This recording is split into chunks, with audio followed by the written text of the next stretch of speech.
Bobby should But let's maybe talk buy some about white Disney, shirts. because I think this is a good transition to go into Disney. And I'm sure everybody is following this story. It's all over the place, and it's multidimensional, but I'll read the story here from Daily Mail. Disney president, who is the mother of transgender and pansexual child, says she wants at least half of all future characters to be LGBTQIA. I mean, I used to remember LGBTQ. Now it's like QIA, or racial minorities. Theme parks are now banned from saying hello, boys and girls. Okay. A Disney executive in charge of content, Carrie Burke, vowed to up the ante on gender politics during an all-hands meeting, promising that at least half of the characters in its productions will be part of the LGBT community, go from racial minorities by the end of the year. That's half, 50%, right? Meanwhile, Disney's diversity and inclusion chief Vivian Ware said that they no longer address theme park visitors as ladies and gentlemen, boys and girls, instead as dreamers and friends. The comments came after Governor DeSantis signed the Don't Say Gay bill into law.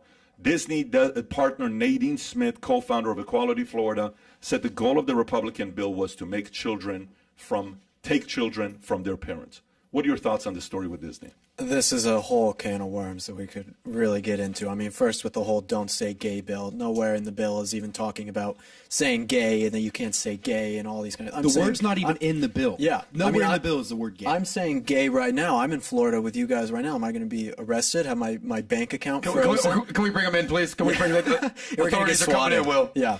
It's just ridiculous. And the whole part, like, look at America's demographics. I mean, you have like 1% of the population that's gay. Maybe it's up to, I think, 3% now with the young people, which has also gone up in recent 20 years. It's gone from 1 to 5%. Yeah. We talked about this with Gad Saad. He was surprised that the number went from 1 to 5 in the last 20 years. Say those numbers again, please. From 1% to 5% in the last 20 years. Is Well, what? people will say that the number of people That that identify as the LGBT. but it's Yes, so okay. high in the younger generation. And that's why this is so insidious, because, at least to me, so much of this is being pushed on children. You go on TikTok, you go on these places, and you see these teachers talking about transition closets where their students can go in and change their clothes, and they don't have to tell their parents, and teachers and schools are doing it behind parents' backs, and put pride flags everywhere. I mean, kids don't really know this stuff. The teachers and the education system, and a lot of the mainstream media as well, is pushing this on children. I don't believe that those numbers are legit. The left will say that, oh, these numbers are because people feel safer now to speak out about their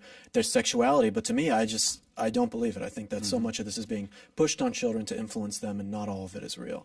Well, I have 2 points on this, and then I want to get Pat's thoughts on, because he's the only one here that has kids. So I want to hear what Pat specifically has to say on this. But Pat hit the nail on the head. As he was reading the story, he said, you know, the LGBTQIA. I was like, hold on, what? Well, there's more letters now? Right. I remember when they threw Q in there, I was like, all right, what's the whole Q thing? All right, that's like, was that whatever that? Oh, now there's an I, and I literally have never seen the I and the A in there. I've never seen that. I've seen LGBTQ, and this is going to sound like I'm a homophobe. I'm not. I live in South Beach. I've partied with gay guys and lesbians. I have friends. My ex-girl's best friends was a lesbian couple. Like, I hang with these people. But, you know, kind of like what Bill Maher said, I'll bring it back. When you start to lose people that are actually on your team and they start to be like, hold on, what? That's where you start to lose people. I was an advocate for gay rights. Sure, gays want to get married. They want to be unhappy like the rest of the people. Have at it, guys. But now you start to look at just common sense things and you're like, what is happening here? Now on to the kids. I don't have kids. I don't know what it's like to have to worry about sending your kids to school and then being indoctrinated by whoever teacher teaching them whatever. I don't have these concerns. Thankfully so. But as a parent, I mean, is this something that like keeps you up at night? Is it like, do you talk about this in the house? Yeah. How do you approach it? So let me tell you, when I was 24 years old, the guy asked me, he says, why do you want to be rich? You talk about you want to have money.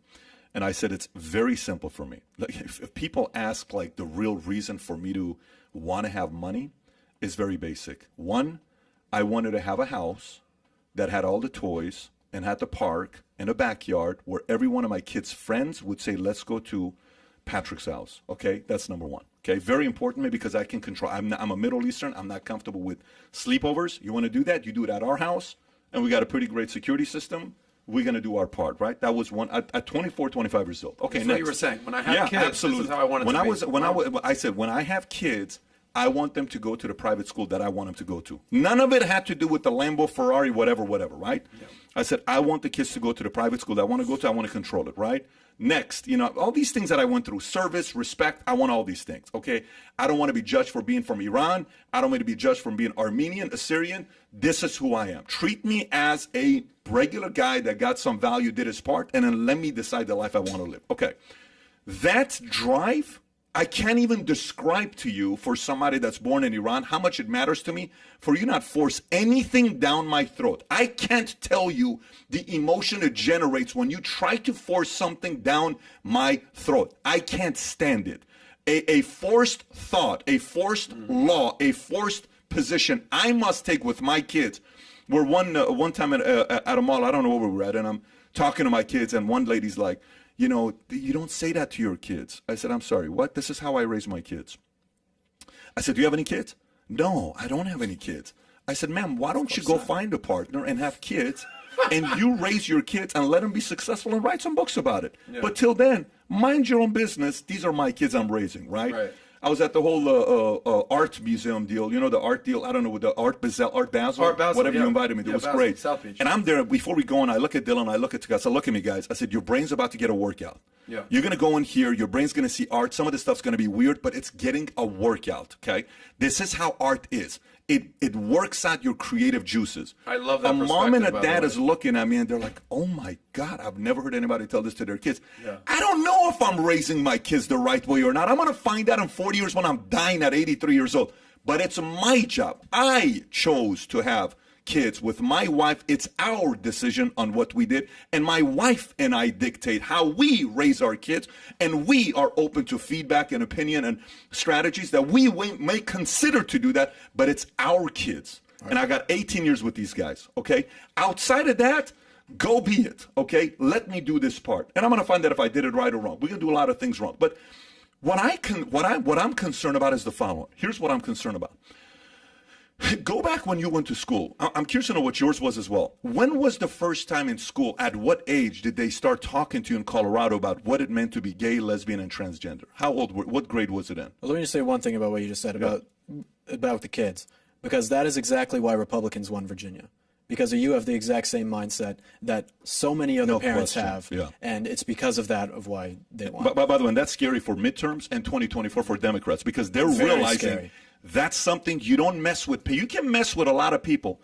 You don't mess with people's kids. No. You can call me out, I can call you out, but if I say something to your wife, or if I say something to your kid, I may get a different reaction from you. Right. Go ahead. It was also the critical race theory and Terry McAuliffe, Virginia. Well, just the education system for children in general. It was basically the phrase that the soccer mom is now turned into the COVID mom. Right. And basically, the swing voters we talk about, the soccer mom, the COVID mom is the reason that Trump lost.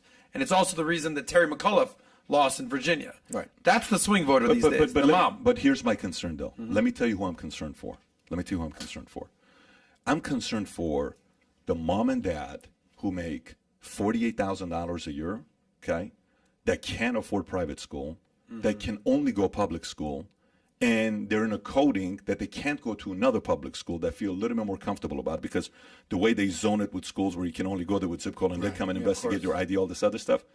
I am so concerned for that family, because that mother is like, kid's going to come home from school confused, and what do you do? So we are raised to tell our kids, hey, you better listen to your teacher. I'm sorry. I'm afraid to tell kids today, you better listen to your teacher. No, I won't tell them that at all. Do you understand what I'm saying? The teacher, what the public school system in America has done has turned children not into creative, passionate thinkers. It's turned them obedient to authority.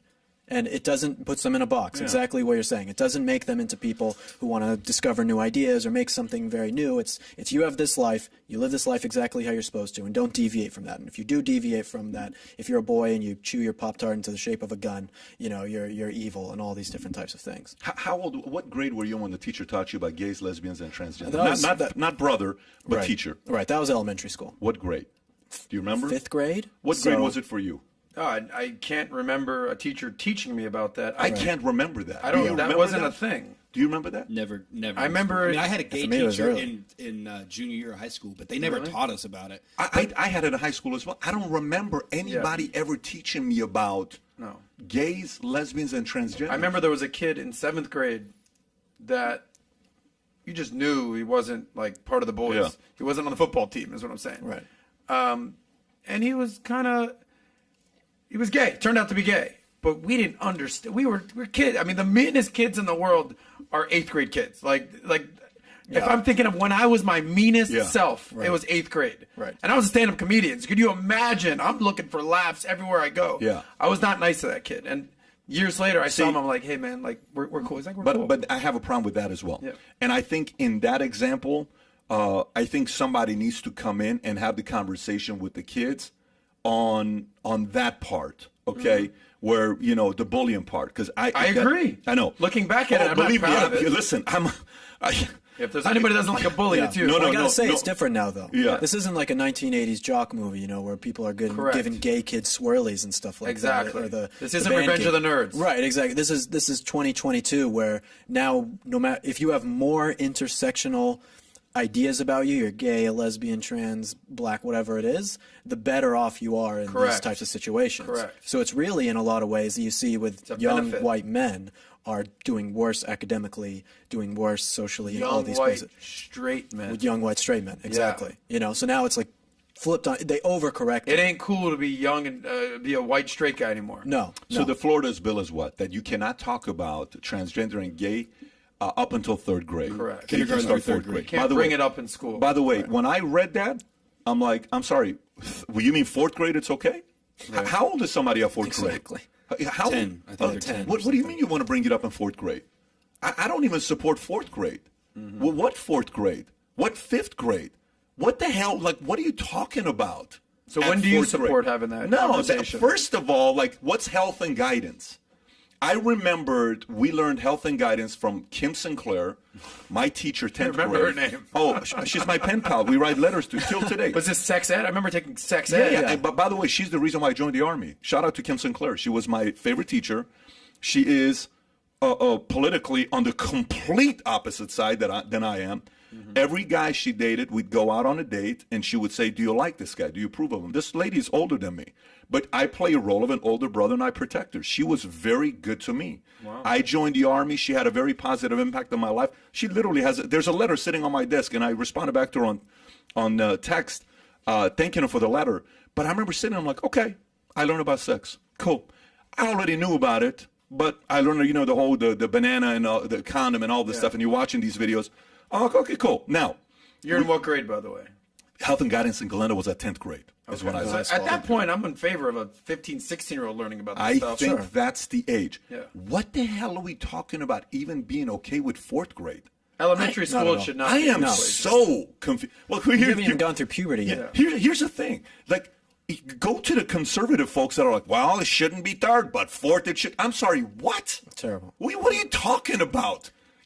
This shouldn't even start till high school that you talk about. This should not even be brought up till high school is when you start having these types of conversations. Do you know how confused kids will be? My kids and I were watching a movie the other day, and in the movie, you see, I don't know what it was, a girl kisses a girl, and my 5-year-old daughter sitting there says, my wife, and I'm like, she's like, Daddy, is that okay?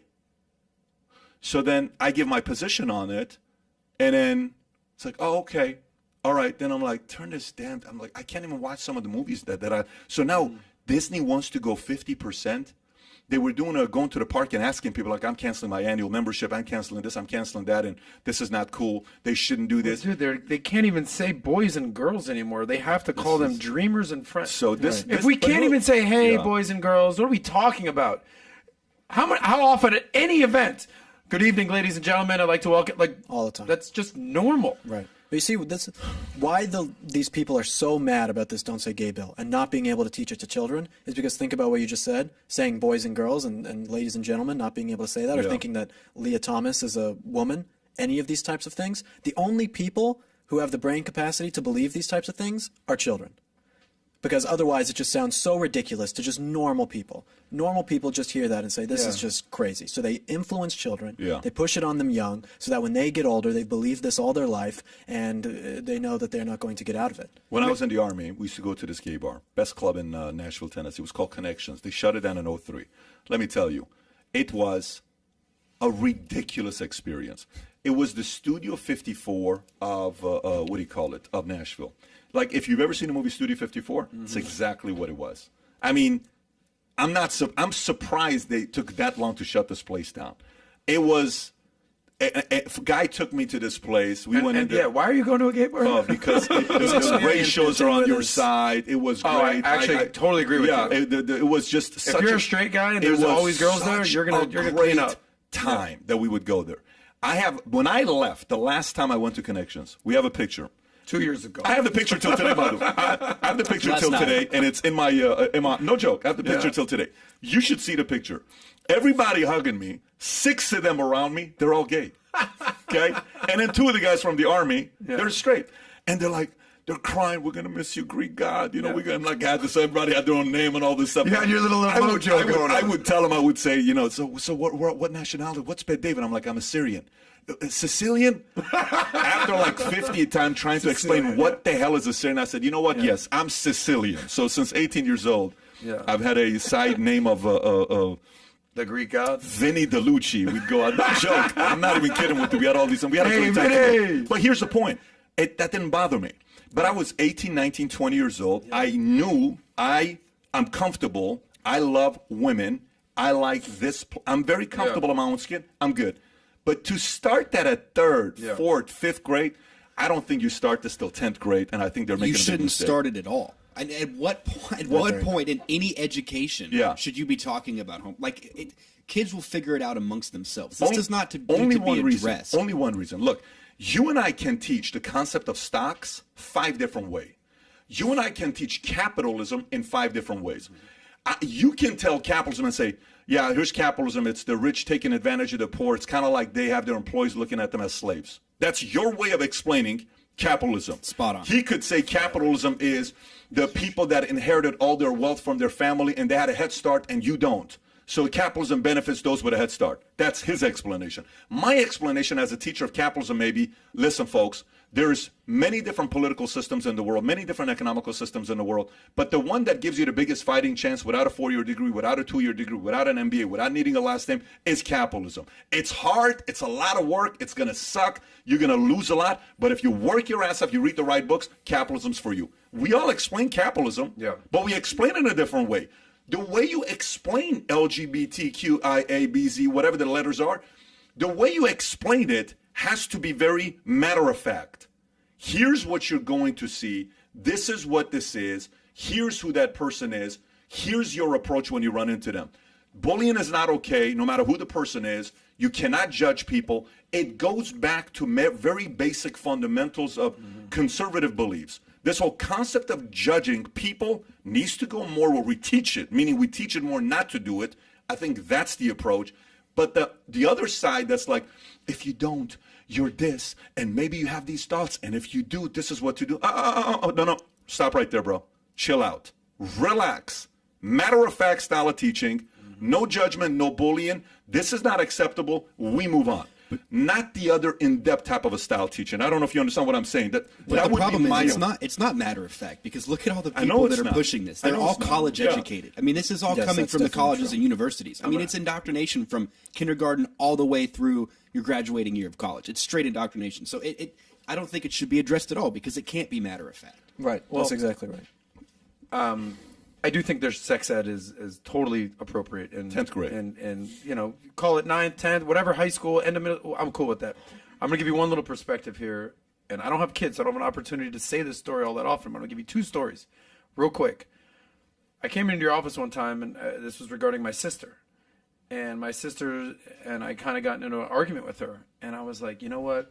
Because she's a big theater, Broadway, whatever, and you know, I'm really tight with my nephew. That's my guy, Rory. Love that kid. 9 years old. He's a boy. He's a boy. And she's like, you know, I'm enrolling him in ballerina classes, and you know, I want him to kind of start doing what I do. I go, Jen, this is not what.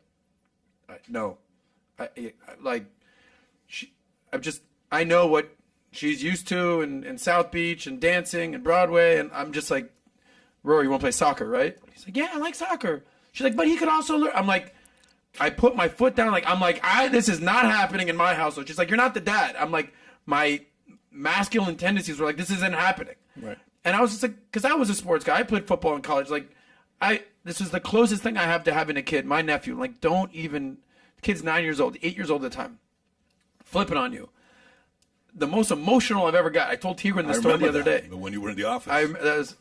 I told Tigran this the other day. Yeah. He posted a video, Tigran Amoral. He posted a video of Daniel like scoring like 3 goals. This guy's a beast. Okay, he's like 5 years old. Yeah.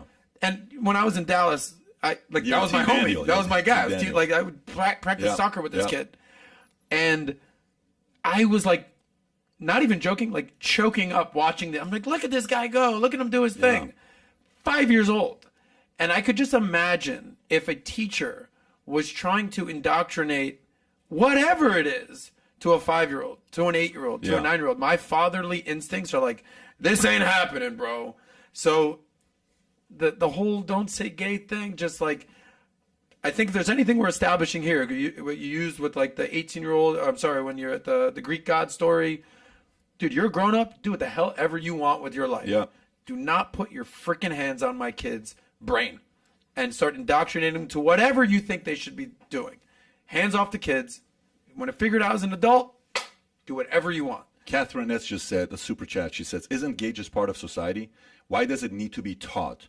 Why are we treating gay people as different? Interesting perspective, by the way, for her to say that. Here's another agree one. with that, too. This should be no surprise. This is from Cove 12K X12. This should be no surprise as parents have been outsourcing their responsibilities to schools. What a freaking great point. I wish there was a name to give you credit, brother. Well, you talked about whoever it is. You said the $48,000 household Yeah. with the mom and the wife, Yeah. and you're worried about them. Even if you have to send your kids to public schools, there is going to be time where either the dad or the mom can sit down and actually have dinner with their kids, which a lot of parents won't do, read to them, talk to them about the issues of the day, maybe in the morning at breakfast, whatever it is. You have to find time as a parent to work around the schedule to undo some of the things that are happening at the public school. You have to be a responsible parent. Phenomenal point. If you don't do it, then that's your fault. That is your fault, parent, if you don't do it. You know, it's crazy. You know how this whole thing with Will Smith slapping him got Chris Hart, not Chris Hart, Chris Rock. We have a Chris Hart. So Chris Hart, Kevin Hart, Chris Rock totally threw me off. So this whole Chris Rock situation for his ticket sales to go from what, $45 to $450? Yeah. Okay. I think I saw some going for $1,000. Yeah, I'm not surprised. Crazy. Because everybody wants to see what he's going to say. Because 100%. everyone's going there for his reaction on that. That whole thing. So, and by the way, that Netflix special could sell for $60 million. So, but what's it called? So, it pushed Will's reaction originally, like, oh my gosh, Chris didn't do anything, helped Chris out, right? And Chris wins. I think if I'm running a church today, if there's ever been the right messaging to increase attendance, it's today. If there's if I'm a public school, if I'm a parent, that $48,000 parent, and I'm sitting there thinking about how do I equalize that and match it, because you need to match it, right? You need to find there's never been more important of a time, like Catholic, LDS, Judaism, whatever you are, somebody that's teaching conservative beliefs, and conservative is not Christianity, just conservative, right? You know, stealing, marriage, biblical principles, all this stuff. I think there's never been a more important time for parents who can't afford to send kids to private school, but you can afford to send your kids to church. I think there's never been more important of a time to take your kids to church. I gave a talk in Newport Beach to a group of pastors who were talking about how the donation and tithing has gone down and, all this other stuff. And I said, just look at what Mormonism's doing. They're doing a great job. Their YouTube channel rocks. They're great at getting people and converting and baptizing. And 2 year, everybody leaves for 2 years when they go to their, what do they call it, mission trip that they go on. I said, but today, if there's ever been a time where attendance can double, triple, and you can again start seeing these massive crusades of churches being packed with 3, 4, 5, 10,000 people, I think it's today. No, but those, I don't know exactly who those pastors were that you talked to in Newport Beach, but there are a lot of pastors in California, specifically ones that I work with, and I'm getting requests from all sorts of different churches that didn't shut down during COVID, that stayed open, and they have seen their numbers triple, quadruple, five-tuple, whatever it might be. They've had so many more people come in. Well, a lot of the churches that don't really speak the truth or speak this feel-good message of Christianity, whatever it is, they're faltering, and their numbers are going down. What church do you go to? Where do you go to? I go to Pastor Jack Hibbs' church. He's the one who baptized me about a year ago. It's Calvary Chapel, Chino Hills in Riverside. Yeah. That's the one I go to. But also, Rob McCoy's church out there in Woodland Hills. A lot of great churches that are just seeing explosions in numbers because they're actually standing up for truth. Do you go to In His Presence? Do you ever go to Shepherd of the Hills? Do you go to Dudley Rutherford? Do you know? I haven't. Okay, got it. No. Dudley Rutherford is in Porter Ranch. Okay. And he's got a church, 20,000 members, incredible church. But yeah, I think attendance I think as a parent today, if you can't afford to pay $1,500 a month to a private school, you can afford to take your kids to church every Sunday. Well, not just that. If you're if you're a parent and you're going to vote, pay attention to who you're voting for. It's that simple. Don't just check a box on a school board council member. They did this in San Francisco. They voted out 3 incredibly radical school board members because they were tired of what they were promoting. If you're going to vote, fucking pay attention. It's your responsibility to know who you're voting for. Yeah. It's a great point, but it's not a realistic point. Because how many times do you go to a ballot and you check the ballot box and you vote for the president and the vice president and you know 0 other names Then you shouldn't be on the voting. 4 pages? I agree with you. Then you shouldn't be voting. Yeah. Well, a lot of times, like circuit county judge, I'll leave it blank. If I don't know a name or have any affiliation, I will leave it blank. But that's just not how it works, bro. Like, people are going to vote, they're going to check a box, they're going to see an R next to a name, they're checking R. They're going to see a D next to a name, they're checking D. No matter what the hell else they know, they're just going R or D. And if there's no political affiliation, they're just incumbent. That's also the problem with the voting system. That's the point. Is that I consider myself to be pretty smart. Not the smartest, but certainly smarter than most. And if I can barely make out what the hell these voter, ballots are basically saying, then I don't know what the hell most of Americans are even understanding. They do that on purpose. And I think you're exactly right of what that's going to happen. But I think that, especially the left will push people to vote so hard, even if they're uneducated. And I say don't vote if you're not educated on what's going on. You shouldn't. Because if you're going to be an informed voter to actually care about what's going on, you should be informed. You've got a pretty strong belief system on how the voting system should work. Would you explain that? I think your belief system on how to vote should be the same way companies are ran and families are ran. And how are families ran? If your kid doesn't pay rent money, you don't have a voice on what we buy and don't buy and what we cook. You're paying rent.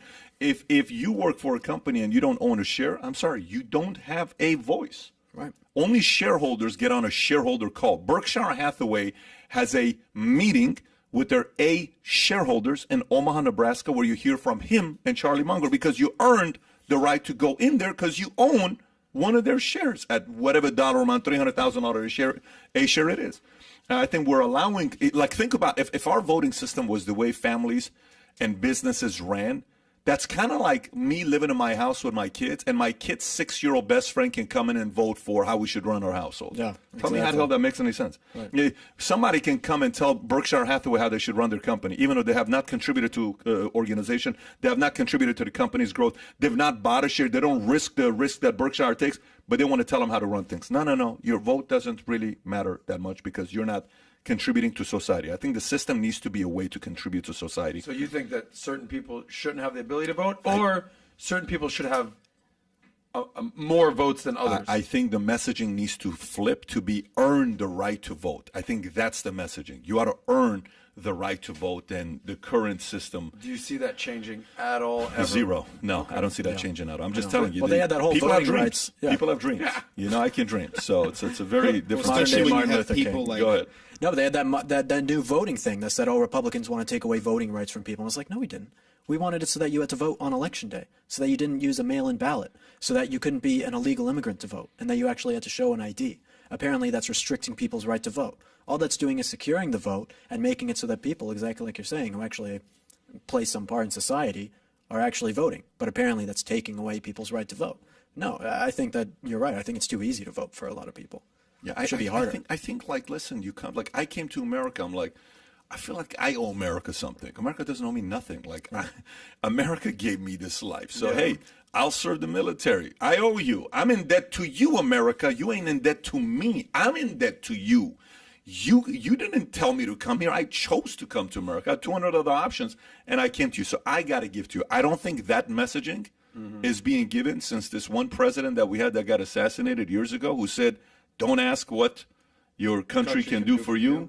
Instead, ask what you can do for the country. When's the last time we heard that messaging? It's no $5.8 trillion bill. Let's give more money. Well, why don't we talk about that? And that's perfect with JFK, because JFK was talking a lot about the Federal Reserve in his time. If you enjoyed this short clip, click over here to watch another short clip. And if you want to watch the entire episode, the entire podcast, click here.